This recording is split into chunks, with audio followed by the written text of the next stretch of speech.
Fala pessoal, sejam muito bem-vindos ao podcast Inclusive nós! Hoje nós estamos aqui dando início à fase de entrevistas e é com muita alegria que eu, Júnior Cubo, estou aqui juntamente com meus amigos Gulliver Augusto e Jaqueline Sintra. E hoje nós temos um convidado de peso. Sabe aquele convidado que quando chega no lugar, a estrutura estremece de tão grandiosa a presença dele? É verdade. Mas antes de falar sobre nosso convidado, quero passar a palavra para minha amiga Jaqueline Sintra. É com você, minha querida.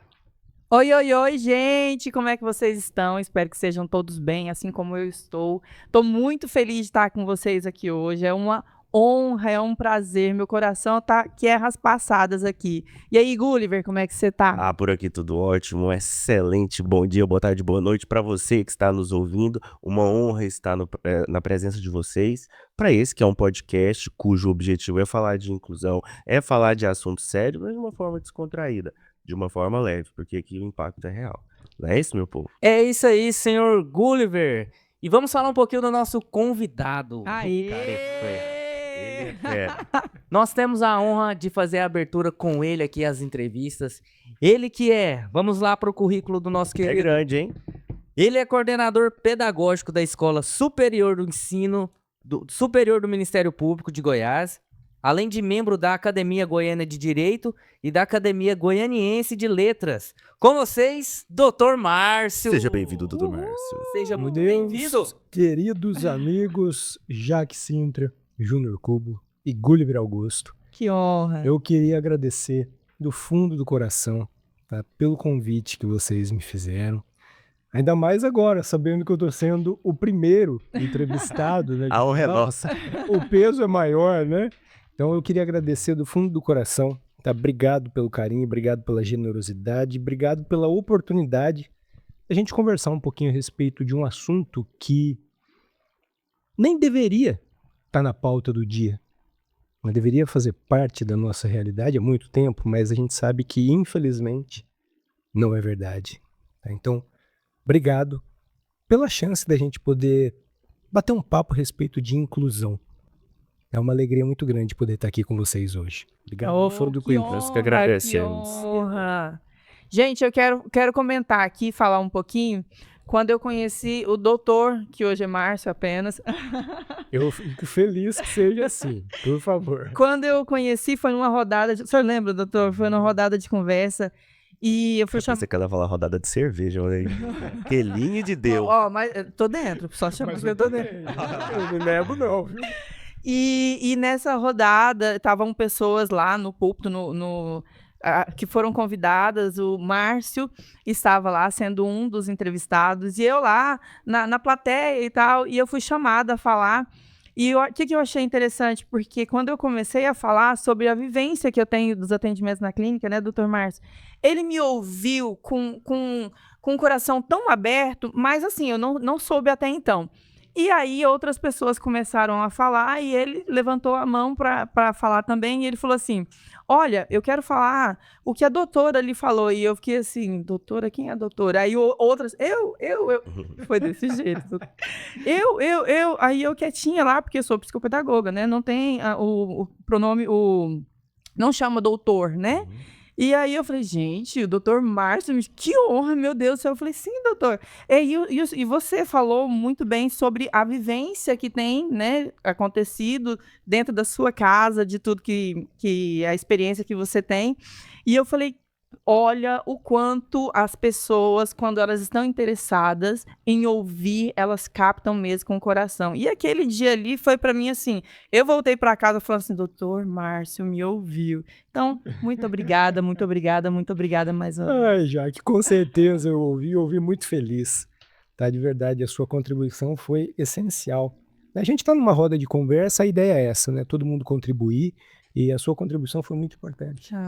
Para a gente poder conversar um pouquinho a respeito dos dilemas, né, dos desafios que a gente enfrenta aí como pai, né, de uma criança especial. Né? Eu tenho um filho com síndrome de Down, o Pedro, que está com 10 anos. Um abraço para você, Pedro!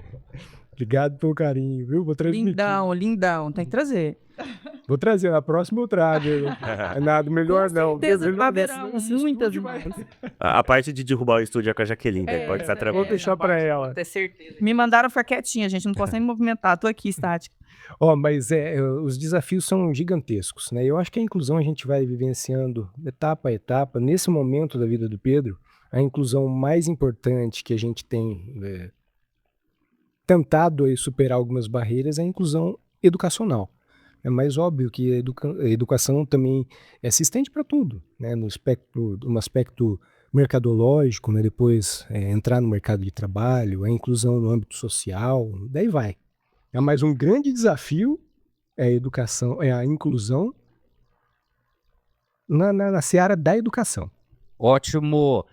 Doutor Márcio, antes da gente começar as entrevistas, só vocês podem ver que o nosso convidado tá bem à vontade.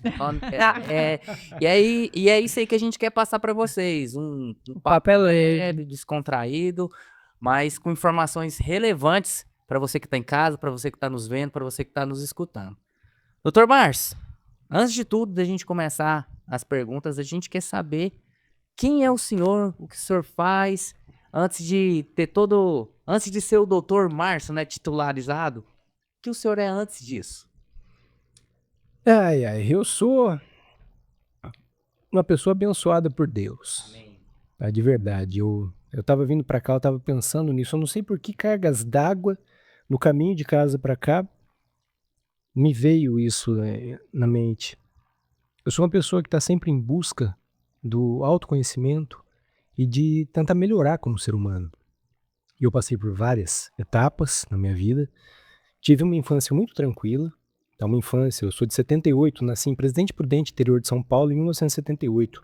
Uma época que a gente ainda não estava contaminado, né, pelos eletrônicos. Então foi uma infância muito legal de jogar bola, aquela coisa, estar na rua, os pais brigarem, né, para o filho voltar para casa, e não hoje, né? Sai de casa, sai dessa tela.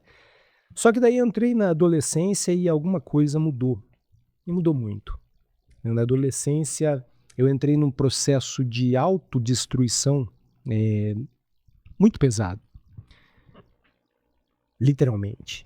Eu cheguei a pesar 165 quilos, eu cheguei a fumar quase 3 maços de cigarro por dia, eu tomava uma caixinha de Skol toda noite para pegar no sono. Na época só tinha 4, era Skol, Antártica, a Brahma e a Skin Cariol. E descia redonda, hein? Descia redondo, a Skol descia redondo.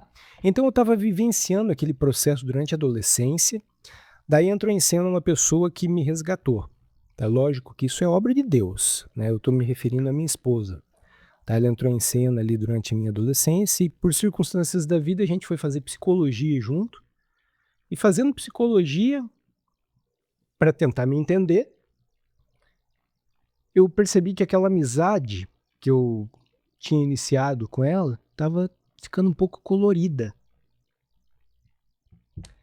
Isso foi em 1999. Então, eu iniciei um processo de emagrecimento, então eu emagreci 75 quilos sem cirurgia bariátrica, foi na tora mesmo, e parei de beber. Depois de algum tempo a gente se casou, nós namoramos 4 meses. Que o amor não faz. Nós namoramos do dia 15 de fevereiro de 2000 até o dia 15 de junho de 2000, que foi o dia que nós nos casamos. Do meu aniversário. Que diz Daí a gente namorou 4 meses, a gente casou. No dia que a gente casou, minha esposa chegou pra mim e falou assim: você escolhe ou o cigarro ou eu.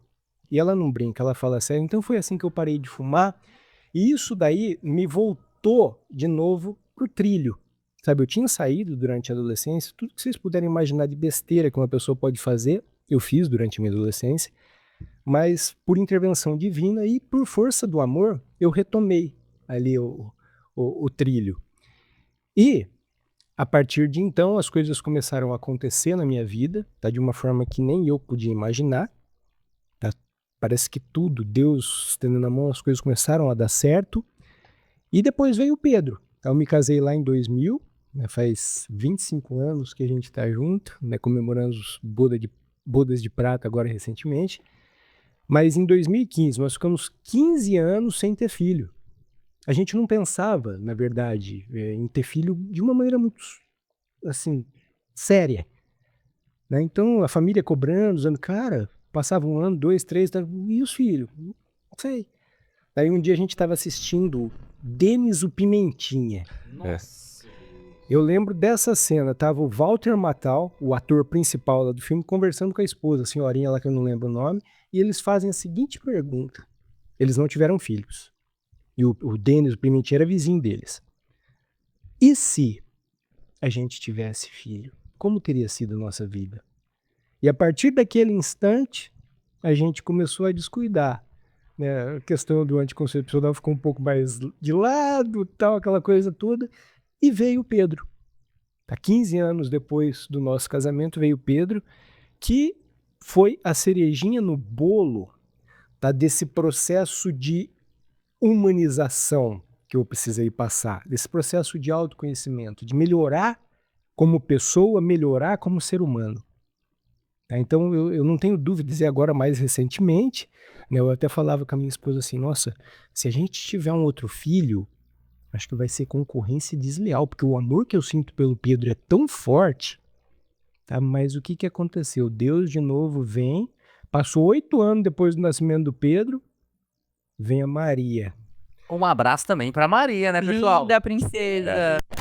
Daí eu descubro um outro tipo de amor, sabe, que é louco, sabe, então é muito louco. E ali eu consegui perceber que cada filho, cara, é incrível, né, a quantidade de amor, não tem essa de concorrência desleal, sabe, o amor é gigantesco, com formas diferentes ali, então cada um, e eu tô nesse processo, eu acho que os meus filhos, a minha esposa em primeiro lugar, os meus pais, os meus irmãos, a família, tudo foi um processo que me fez melhorar como ser humano e a gente continua fazer isso agora, expandindo para outras pessoas. Quando a gente tem um filho, eu acho que não existe nada que transforma uma pessoa do ponto de vista de deixar de ser egoísta, porque de uma forma ou de outra todos nós somos egoístas. Sim. Tá? Tudo que a gente faz, tudo que você faz na sua vida, você faz pensando em você. Não tem jeito. Agora, quando você tem um filho, você fica de lado e a prioridade passa a ser o seu filho. E nada faz a gente mudar essa perspectiva de deixar de ser egoísta e passar a ser altruísta, se preocupar com o outro, do que o nascimento de um filho. E é isso que eu procuro fazer. É isso que nós estamos fazendo aqui. É tentar levar um pouquinho... Eu tô emocionada. É tentar levar um pouquinho de história, das vivências que a gente teve, dos tapas que a vida nos deu, para outras pessoas, para elas entenderem melhor e a gente tentar ajudar de uma forma ou de outra. Desculpa, eu acho que eu me estendi demais, me censuro. Não, o palco é seu. Eu acho importante falar que a leveza com que você traz isso é muito importante. Eu acho que nós temos o objetivo de conhecer e atingir pessoas incríveis, é uma honra estar aqui contigo. E eu acho que trazer isso com leveza é um sinal de competência emocional muito grande. E eu queria fazer uma pergunta. O quanto a sua família, ela reflete no seu trabalho? Eu pergunto no sentido de, quando eu fui pai, eu tenho convicção que eu me tornei um profissional melhor. Isso aconteceu contigo? 100%. 100%. Se eu for contar um pouco da história a minha esposa, desculpa eu estar tocando nesse assunto de novo, eu sei que o objeto do podcast é outro, mas eu não posso deixar de falar isso. Se hoje eu estou vivo, eu tenho certeza, em primeiro lugar é por Deus, em segundo lugar pela minha esposa. É porque vocês não imaginam como foi. A gente pode fazer um podcast um dia para falar sobre a minha adolescência. Vai ser uma honra. Eu, inclusive, escrevi um livro, tá? O livro se chama As Novas Aventuras de Enzo. Anota aí, pessoal. As Novas Aventuras de Enzo. Uma Isso. nova dicção. Isso. Não, desculpa, eu mudei o título, A Nova Descoberta de Enzo. Corrige. A Isso. Nova Descoberta de Enzo. Editora RBF. Tá ali, ela é livre. Eu não sei por que cargas d'água foi indicada pelo ECAPES, esse livro. Mas ali eu conto as peripécias de um adolescente chamado Enzo, que na verdade é uma ficção. Aquele cara sou eu. Ele é um livro autobiográfico que eu menciono ali algumas apenas coisas que eu fiz durante a minha adolescência. tá? E que realmente são pesadas. E que o Enzo foi transformado por conta da educação, da leitura, dos livros, tá? Então, agora voltando aqui, a minha esposa, ela foi responsável por uma mudança em todos os sentidos. Quando a gente se casou lá em 2000, eu falei para vocês que a gente era estudante de psicologia, tá? Tava no segundo ano de curso de psicologia. E eu já tinha esse passado meio tenebroso. Então, a minha sogra, à época, não queria que a gente se casasse de jeito nenhum, tá? E ela recomendou, o nosso namoro foi de 4 meses, 15 de fevereiro até 15 de junho, e durante esse período a minha sogra falou, vai lá na igreja, tá no curso de casais, pra gente ver que o negócio era mais sério, tá? Que como que a gente ia casar? Eu era um cara, estudante de psicologia do segundo ano, sem perspectiva nenhuma de futuro, tá? Não sabia o que ia ser da minha vida, e querendo casar. Daí a gente foi assistir esse curso na Igreja Presbiteriana de Presidente Prudente. E ali a gente saiu com toda a convicção do mundo de que era a coisa certa a se fazer. Tá? Nós casamos e naquele momento aconteceu a maior inclusão, processo de inclusão da minha vida, que foi incluir Deus. Ele sempre esteve pertinho, tá? Mas eu nunca tinha trazido ele para dentro do meu coração. E ali, naquele momento, eu trouxe e minha vida mudou. Aí depois eu casei, depois vieram os filhos e, respondendo a sua pergunta, eu não tenho a menor dúvida de que muito do que eu me tornei, eu devo à minha esposa. Só para vocês terem uma noção. Quando a gente se casou, nós dois éramos estudantes, e ela chegou para mim, eu cheguei para ela e falei, e aí, como que nós vamos viver? Porque eu não sou de família rica. Ela já teve uma condição muito boa, mas depois a vida acabou diminuindo, tal, e nós dois não éramos de família rica. Aí nós fizemos um acordo. Ela chegou para mim e falou assim, olha, eu não gosto de estudar, não tenho paciência para estudar. Então eu vou trabalhar e você vai estudar até passar no concurso. E foi isso que aconteceu. Eu comecei a estudar, daí a gente mudou. Né? Na época eu estava fazendo psicologia, eu fiz a transferência de uma faculdade, fui fazer psicologia na Unesp de Assis, interior de São Paulo. E era aquela época de greve, estava tendo um monte de greve. E uma das professoras chegou e falou assim, olha, se vocês estão aqui por conta do dinheiro, pode ir embora. Escolhe outro curso, não sei. Na hora que ela falou aquilo para um cara que é adolescente, está saindo da adolescência, tinha acabado de casar, tudo que eu queria na vida era dinheiro, aquilo foi uma pancada muito forte. Então eu cheguei para minha esposa e falei, vamos fazer direito? Ela falou, vamos. Então a gente mudou, nós voltamos para Presidente Prudente, a gente estava em Assis, voltamos para Prudente, começamos a fazer o curso de direito, e ali nós fizemos um acordo. Ela falou, ó, eu vou estudar, eu vou trabalhar, e ela arrumou um emprego numa loja de foto. Antigamente tinha aquelas coisas de revelar fotos, essas coisas. Eu trabalhava numa loja de foto e eu estudava. E eu estudava igual um cachorro. Sabe? Eu estudava 12, 13 horas por dia, até anos. Né? Durante todos os 5 anos de faculdade, depois mais 3 anos, aí logo assim que terminou a faculdade, eu passei no exame da ordem, comecei a advogar entre 2000. A faculdade foi 2001 a 2005. Em março de 2006, passei no exame da ordem, comecei a advogar, fiquei 2006, 2007, 2008, daí comecei a prestar alguns concursos. Aí acabei sendo aprovado nesse concurso do Ministério Público, que foi o único que eu passei, prestei poucos. Fiz inscrição para alguns, mas prestei uns 5, 6 concursos na minha vida, passei nesse do Ministério Público aqui em Goiás e cumpri aquilo que eu havia prometido para minha esposa. Aí eu falei, eu vou estudar até passar um concurso. Tá? Então, acabou que deu certo sobre isso e depois, agora sim respondendo a sua pergunta, né, o cara fala demais da tempo, né? Não tem, é mal de professor, né? Você pergunta um negócio, o cara começa a viajar. Imagina. E por conta de tudo que a minha esposa representa na minha vida, eu me via na obrigação de fazer o meu melhor. Isso daí se mostrou. Né? Realmente o cara, eu só voltando para a adolescência, eu cheguei a ser expulso de 3 escolas. 3 escolas. Eu fiz 3 vezes o segundo colegial. Então eu tenho livre docência em segundo colegial. Tá? Só para você ver o nível do adolescente que eu era.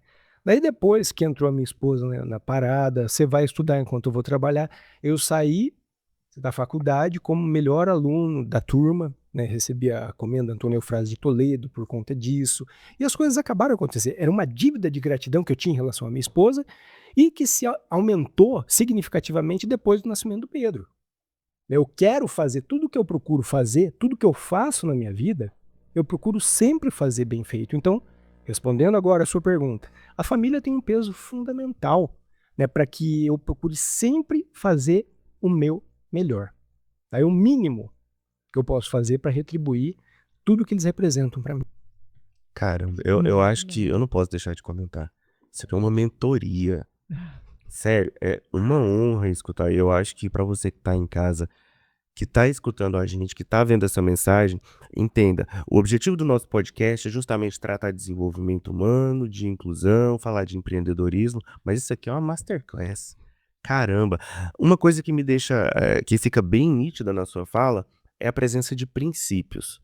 Então, princípio em relação à família, a Deus. Conta pra mim um pouco dos princípios que regem sua vida. Ai, Gulliver, na verdade eu procuro pautar a minha vida pelos princípios bíblicos mesmo, sabe? São ensinamentos bíblicos que eu nasci católico, né? Na verdade eu nasci católico, mas o que mudou realmente a minha vida, eu católico não praticante, né? Eu nunca fui, meu pai, minha mãe não tinham o costume de ir para a igreja, mas o que mudou a minha vida foi justamente atender aquele conselho da minha sogra, né, lá atrás, pelo amor de Deus, vai assistir esse curso de casamento aqui para vocês não se casarem, porque o buraco é mais embaixo, e o efeito o tiro saiu pela culatra, né? E hoje eu converso com a minha sogra a esse respeito. Ah, não deu certo. Não, a gente olha as fotos do casamento, cara, todo mundo lá feliz. O meu sogro, quando descobriu, nossa, ganhei mais um filho e tal. E você vê a foto da minha sogra e você vê que ela tava com uma cara. Mas hoje, passado o tempo, eu não tiro a razão dela. Tá? Se fosse com a minha filha, eu fico imaginando a A gente se Maria. coloca no lugar. Eu me coloco no lugar dela. Dois estruturas, sem nada, meu Deus, onde é que ele vai morar? E o cara com um passado tenebroso, né, igual eu tinha, sabe? Então é muito complicado. Mas, Gulliver, eu procuro sempre pautar a minha vida pelos princípios bíblicos, né? A Bíblia faz parte do eu leio a Bíblia, né, todo dia. Se não leio, escuto orações todos os dias. Aí é justamente isso que eu procuro vivenciar. Tá? Eu só queria fazer mais uma observação, já que vocês estão me dando a liberdade Fica à vontade. para tocar nesse ponto, que eu acho que é fundamental. É uma coisa que acontece com muita frequência e às vezes as pessoas não fazem por mal, tá? Mas causa um mal muito grande. Eu estou me referindo à comparação. O que aconteceu? Se você me perguntar, mas o que aconteceu? Se você era uma criança feliz, teve uma infância bonitinha, não sei o que, tal, por que você se transformou tanto durante a sua adolescência? E isso não foi um processo inconsciente, na verdade foi um processo consciente. O meu irmão, Sérgio Luiz Delfim, promotor de justiça aqui do Ministério Público de Goiás, Queremos você aqui, hein? é um cara, Deixa. é um cara que eu tenho respeito e que ele é uma referência na minha vida. Só que para ele ser uma referência, ele sempre foi de uma forma ou de outra. Só que você chega na adolescência, o que acontece? Os hormônios mudam muito, né? O meu irmão era companheiro desde pequenininho, a gente jogava bola junto, ping-pong, boliche, estava sempre junto, eu e meu irmão. Ele é de 73, eu sou de 78, 5 anos de diferença, mas a gente tá sempre junto. O meu pai, o meu pai durante a minha adolescência, percebendo que eu estava descambando para um caminho, muita bebida, eu tenho 3 episódios de coma alcoólico, sabe? Assim, era um passado bem complicado. Vendo aquilo lá, cigarro, tal, aquela coisa nada toda, meu pai falava, meu filho, pelo amor de Deus, por que você não age como seu irmão? E meu irmão sempre foi ninja, o cara com 14 anos, ele dava aula, ele já era professor de órgão, ele já era professor de inglês com 14 anos, cara. Ele prestou o concurso, saiu da faculdade e prestou o primeiro concurso que o cara prestou para promotor de justiça, passou. Sabe, então ele realmente é um cara fora da caixinha, assim. E o meu pai, vendo aquilo, chegava para mim e falava, filho, por que você não age igual ao seu irmão? Daí, cara, é simples, porque ele é ele e eu sou eu. Só que o que aconteceu? Essa visão de que ele é ele e eu sou eu, ele tem as qualidades dele, mas também tem os defeitos. E eu tenho os meus defeitos, mas também tenho qualidades, isso só veio à tona quando eu fiz o curso de psicologia. Foi ali que mudou a minha vida. Porque até então, o que acontecia? Eu ficava com raiva. Por que você não faz igual? Comparando, né? Eu e meu irmão. Então o tiro saiu pela culatra. Eu pensei em determinado dia, eu lembro como se fosse hoje. Já que eu não chamo atenção por coisas boas, eu vou chamar atenção por um lado negativo, fazendo coisas erradas. O processo foi consciente. É doloroso, né? E o meu pai não fazia isso por mal. Não. Sabe, meu pai tinha. Nossa, meu pai morreu em 2014, mas o legado que ele deixou na minha vida, assim, tem um carinho, amo meu pai. E às vezes, doutor, é inconsciente isso que os pais fazem. A gente, não só os pais, as pessoas de um modo geral, tem uma mania, né, de falar, nossa, fulano é bom nisso, tal, e não vê o que o outro que está oferecendo aqui também é bom.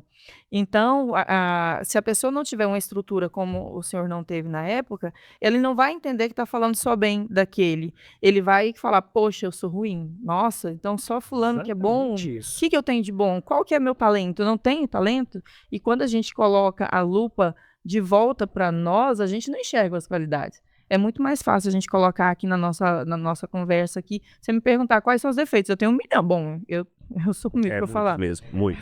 Verdade. Eu tenho muitos verdade. defeitos. E eu tenho dificuldade de falar das minhas qualidades. Esses dias eu fui fazer um questionamento interno. Falei, cara, quais são meus talentos? O que eu faço de bom? Por quê? Porque eu, graças a Deus, eu sou rodeada de pessoas excepcionais. Gulliver, que está no meu dia a dia, o Júnior também que está no meu dia a dia, e outras pessoas também que eu tenho a honra de ter amizade hoje, que são pessoas, assim, excepcionais. E aí você começa a se colocar assim, e eu? O que eu sou? O que eu estou fazendo aqui? Você entendeu? E a gente não enxerga. Então, às vezes, a gente precisa de um amigo, de uma esposa, de alguém que fala, cara, você é bom, porque a gente vai, naquele tornado, a gente fica na visão micro, a gente não vai para o macro. A gente fala muito isso na gestão, né? A gente não sai daquilo ali e aí a gente fica vendo aquele redemoinho e fala assim, nossa, é só ruim. E aí acaba acontecendo Exatamente. isso. Isso é uma coisa que acontece muito em rede social hoje, né? A pessoa vai lá, num flash de uma foto, coloca uma coisa maravilhosa. Daí você olha para aquilo lá e fala, pô, minha vida não é assim, minha vida é uma porcaria, cara. Sabe? Então as redes sociais têm esse lado muito, muito preocupante, né? Verdade. Mas só para finalizar a questão da comparação, eu amo meu irmão, tá? Isso daí uma vez eu comentei com ele a respeito disso há muito tempo atrás e tô tocando nesse assunto, porque a comparação realmente é um negócio que pode desencadear problemas seríssimos. A gente não pode comparar uma pessoa com outra. Um pai e uma mãe não pode comparar um filho com outro. Tá, fazer aquilo que eu falei, vai ser concorrência desleal tem um outro. Eu falei, cara, isso é um pensamento tosco. Então a vida foi me preparando para não fazer. Eu senti isso na pele, aí eu não reproduzo isso. Em relação aos filhos, cada um tem as suas qualidades, eu consigo ver. No meu franco, cada um tem seus defeitos, como todos nós temos.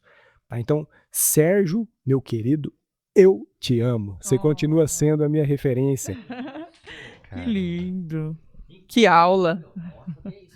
Arrepiado. Uma mentora. Uma mentoria. Sim. Doutor Márcio, vamos dar início a algumas perguntas, né? Que o pessoal fizeram pra gente. Olha só, pra gente começar, eu quero trazer uma questão fundamental. Eu que é pai do Pedro, a Maria, e o Pedro, em especial, né, de Judá. O senhor concorda comigo?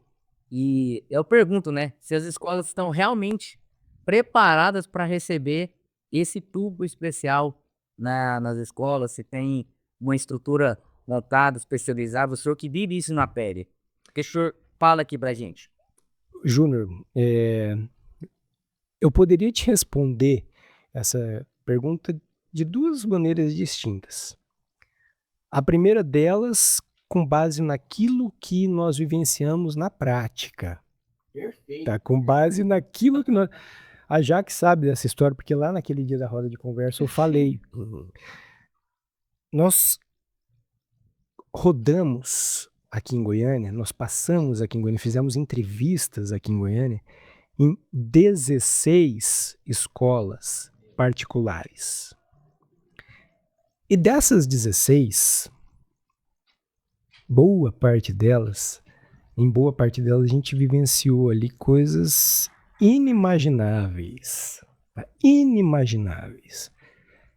Eu até fiz um videozinho, comentei com a Jaque esses tempos atrás aí, que a gente fez um videozinho no canal do Pedro. Pedro Armelin Delfim tem um canal no Instagram e tem um videozinho lá que eu fiz uma sátira a respeito de um desses episódios, né? A gente ligou na escola perguntando, vocês têm vaga? Isso era 10 horas da manhã. Aí a pessoa, ixi, vaga demais. Tem muita vaga aqui, pode ficar tranquilo. Certeza. Eu me lembro dessa fala. Certeza que tem. Não, você pode ficar tranquilo. A gente não falou que o Pedro tinha síndrome de Down. Aí depois, eu queria marcar então uma reunião com vocês aí. Pode, vamos marcar para as 2 horas. Eu liguei às 10 da manhã. Tem vaga sobrando. A gente marcou a reunião para as 2 da tarde. Chegamos lá, na hora que a pessoa, né, que eu tinha conversado por telefone, aquela cena, a gente estava entrando por ali, por exemplo, a porta era ali. Aí o Pedro no colo, a mulher... Sabe, dá aquele susto da hora que vê a criança com síndrome de Down. Daí a gente começou a gente veio, conversei com o telefone hoje de manhã e tal. Nossa, paizinho, você não vai Preencheu, não tem mais acreditar. vaga. Nesse meio tempo que a gente conversou, as vagas foram preenchidas. Deus. Sabe, esse é um exemplo. Tem um aqui, cara, numa grande escola daqui de Goiânia. Óbvio que eu não vou mencionar nomes. A gente marcou a visita para conhecer a escola. E durante o passeio ali pelas dependências, a moça que estava nos acompanhando, coordenadora pedagógica, chegou e foi mostrar, olha, essa daqui, se der certo, né? Não com essa empolgação que eu tô falando, muito ao contragosto. Ó, se realmente vocês vierem para cá, essa aqui é a salinha do Pedro. Daí, na hora que a gente foi, ela foi mostrar a sala, no fundo da sala, tudo apagado, as crianças todas estavam no pátio, tal, aquela coisa. Na hora que ela foi mostrar a sala... Ah, não, desculpa, era contraturno. Era o contraturno, não tinha criança no pátio, não. Na hora que ela foi mostrar a sala, parece que é obra de Deus, cara. Sabe, é Deus. Tinha um colchonete no fundo da sala, tudo vazio, com luz apagada, e a moça da limpeza varrendo o chão lá no fundo. Essa daqui vai ser a sala do Pedro, se ele vier para cá. Detalhe, no colchonete tinha uma criança com síndrome de Down deitada e dormindo, e a tia da limpeza varrendo aquela poeirada, aqueles cabelos, não sei o que lá, tudo do lado da carinha da criança com síndrome de Down. Sabe, você quer exemplo maior de que Deus está ali, cara, foge dessa escola? Não precisa, né? Então a gente vivenciou, são só alguns exemplos, né? Tem muito mais, tá?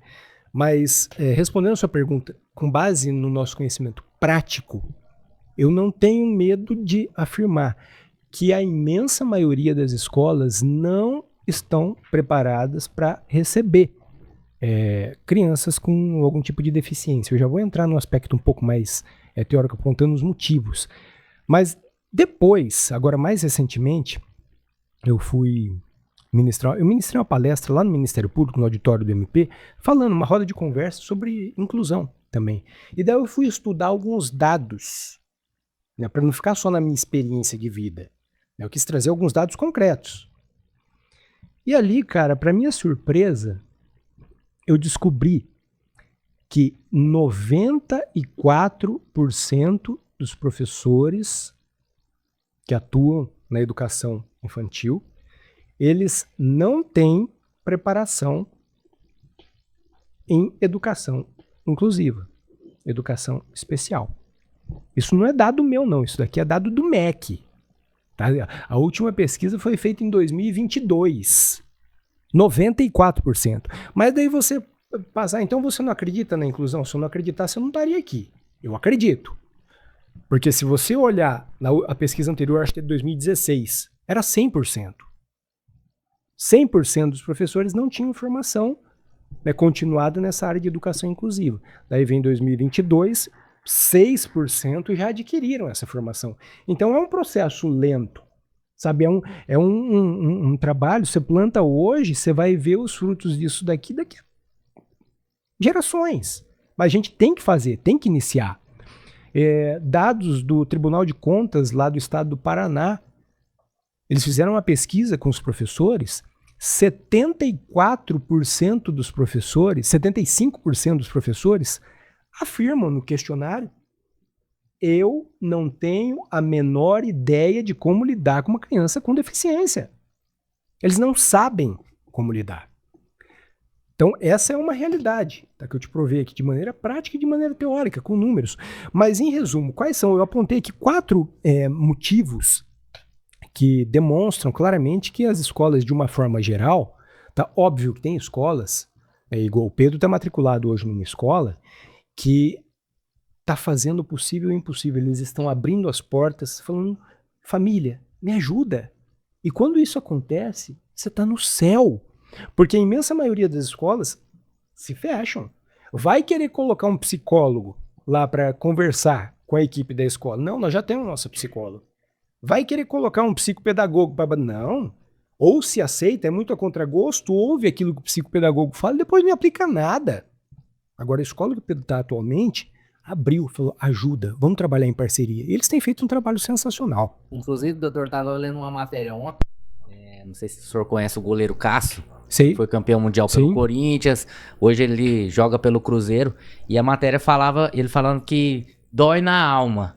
Ele hoje reside em BH e tá lutando para incluir a filha dele em alguma escola. E é um cara famoso, conhecido, mundialmente conhecido, e tá vivenciando esse mesmo problema que o senhor teve, em conseguir matricular a filha dele em uma escola. Imagine nós, meros mortais. Exatamente. E nós? Os réis mortais, né?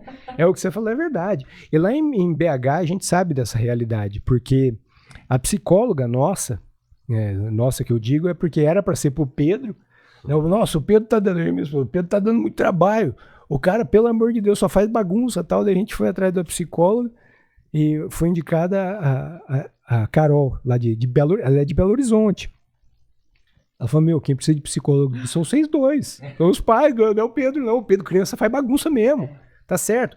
Então, a Carol conversa conosco a esse respeito das dificuldades lá de Belo Horizonte. Tem a Cíntia também, fono, que é de lá, que de vez em quando a gente vai para lá. E faz algum tempo que a gente não vai. Mas ela fala também dessas dificuldades. Infelizmente, é uma coisa que acontece no Brasil inteiro, cara. Complicado. Então, a gente tem que tentar fazer o possível para reverter. Mas, em resumo, Júnior, eu acho que 4 motivos, tá? Eu elenquei aqui 4 motivos que são fundamentais para demonstrar que as escolas não estão preparadas. Primeiro, falta de capacitação. Tá? Como eu já mencionei para vocês, os professores não têm uma formação específica para lidar com crianças com algum tipo de deficiência. Os recursos são inadequados. Tá?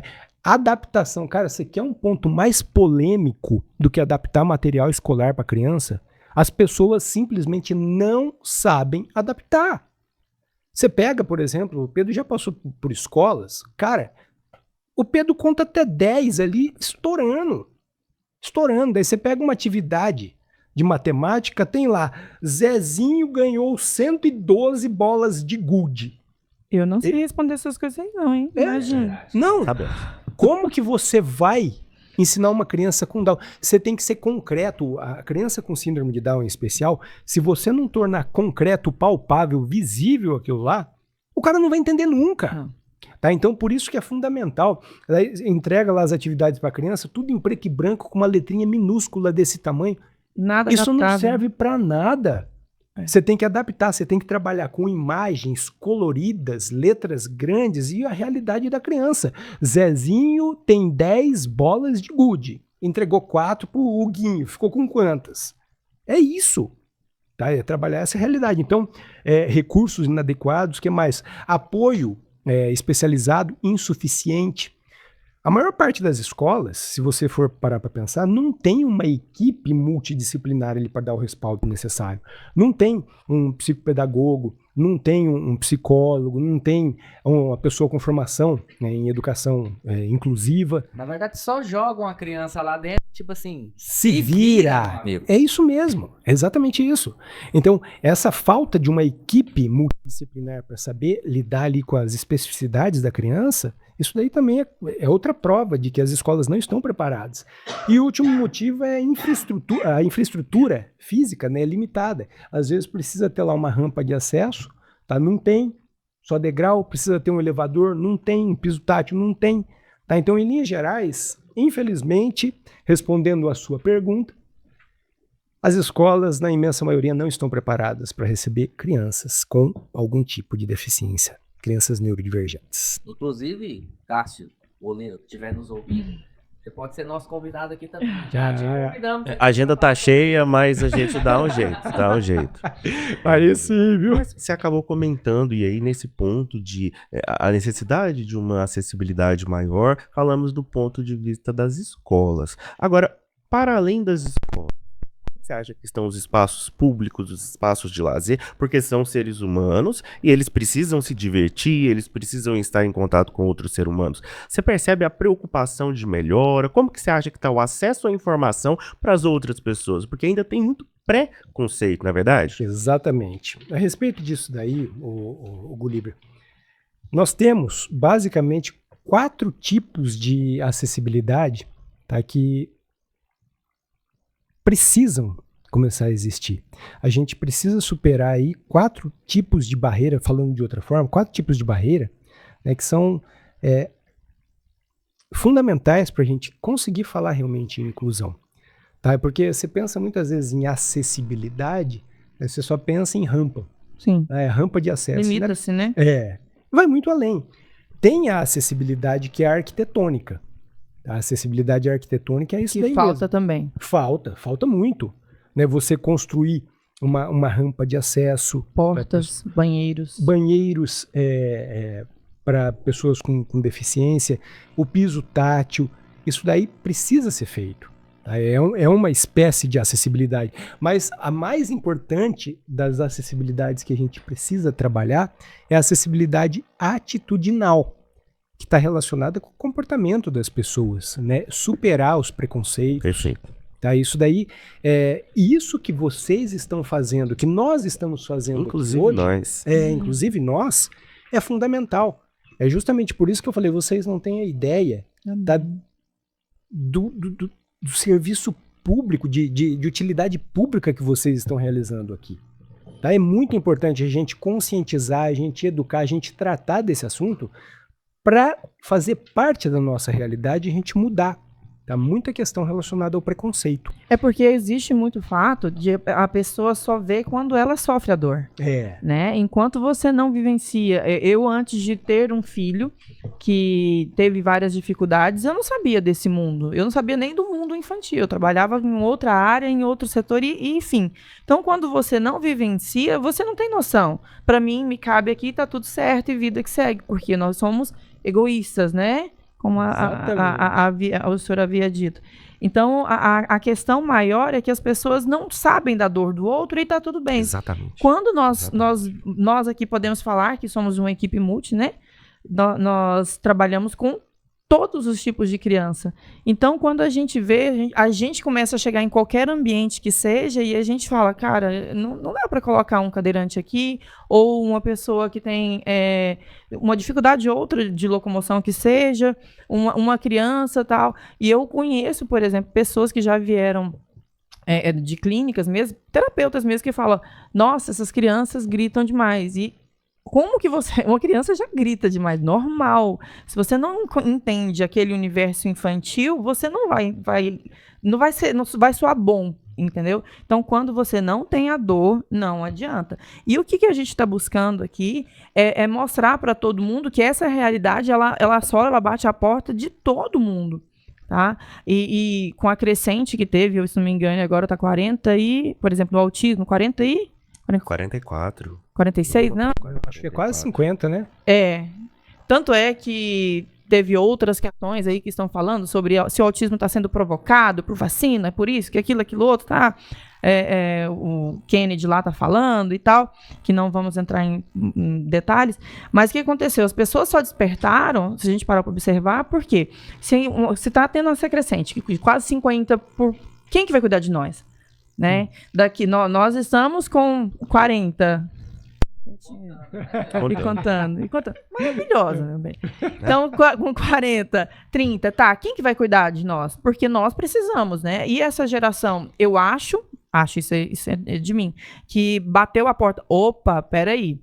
quem que será, né, a geração que vai cuidar do futuro? E aí eles começaram a investigar e a verificar. E assim, o que a gente está buscando aqui é mostrar a vivência de um pai, né, que graças a Deus tem, né, condições de pagar uma escola boa para o seu filho. E as pessoas que não têm?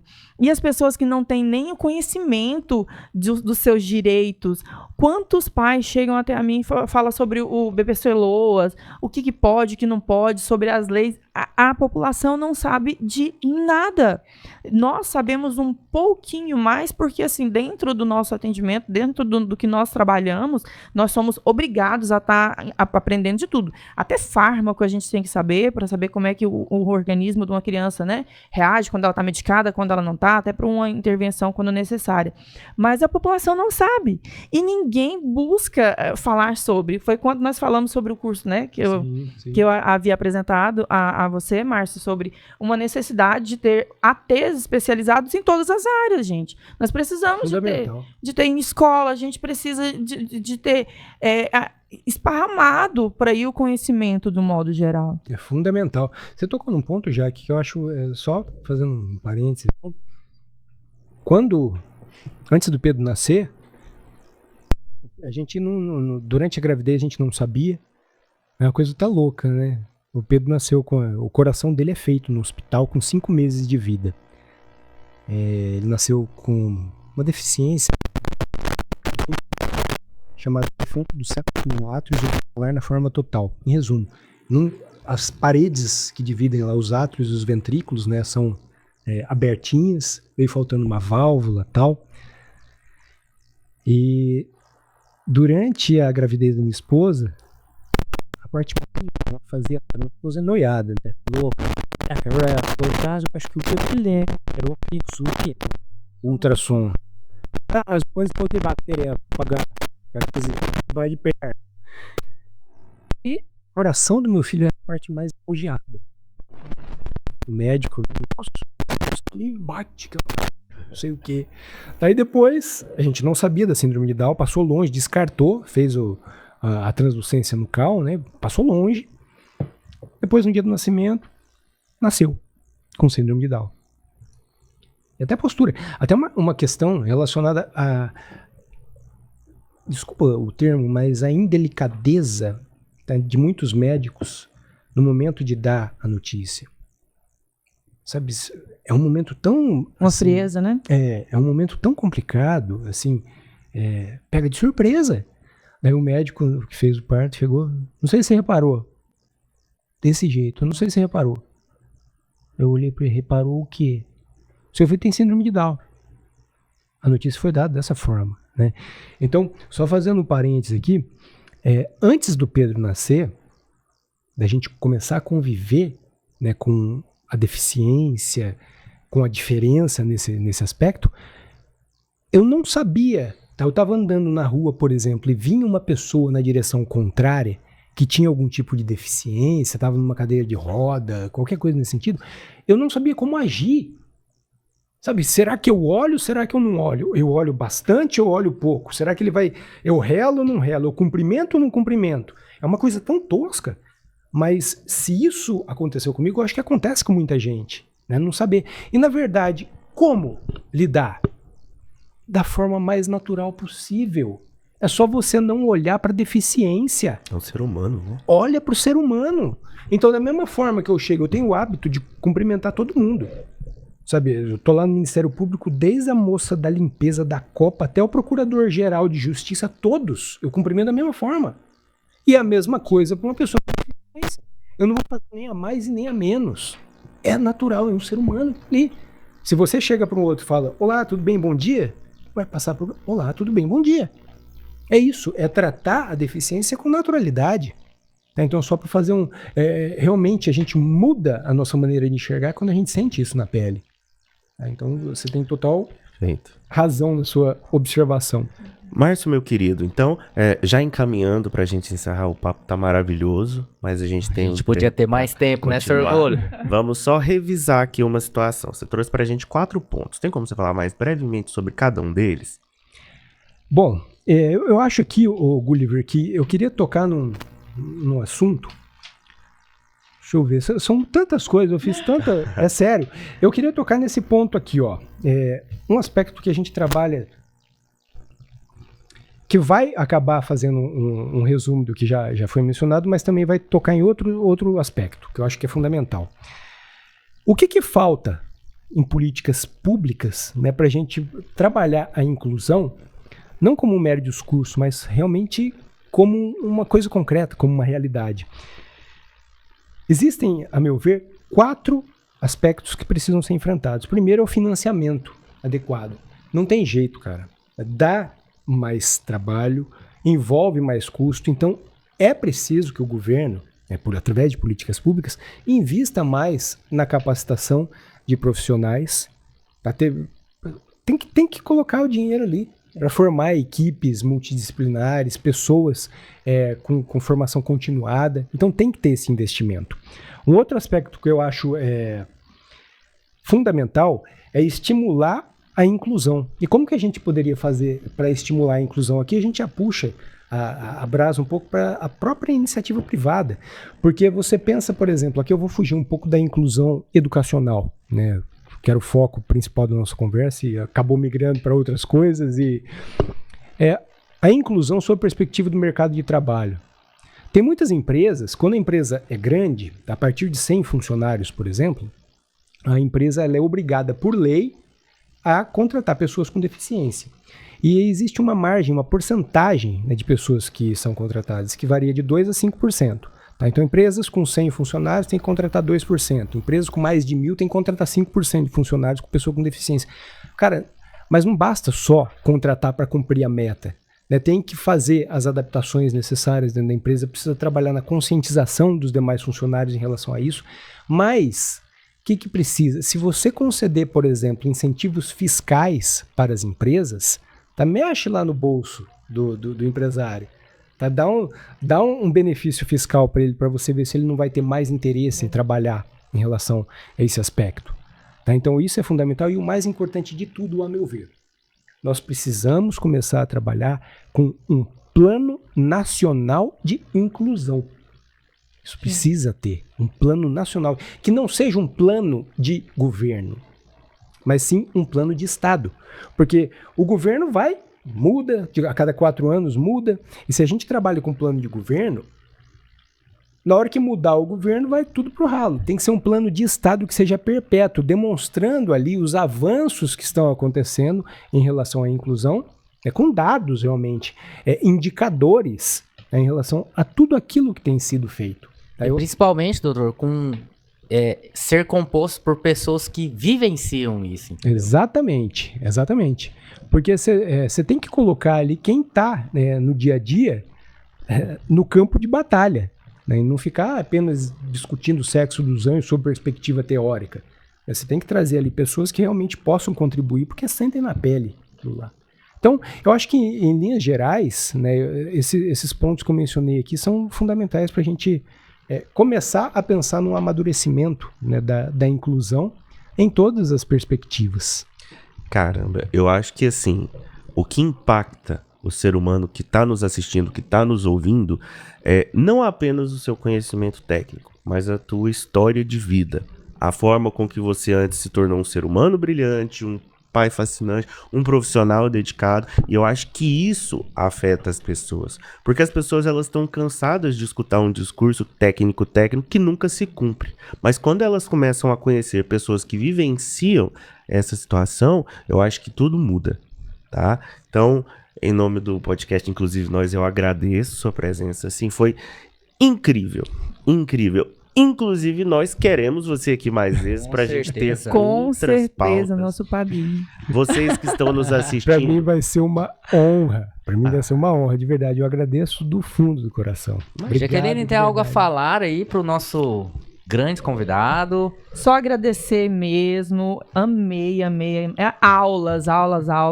Sou uma pessoa muito grata em ter você na minha vida, porque nós trocamos sempre muitas ideias, né, sobre esse assunto e demais.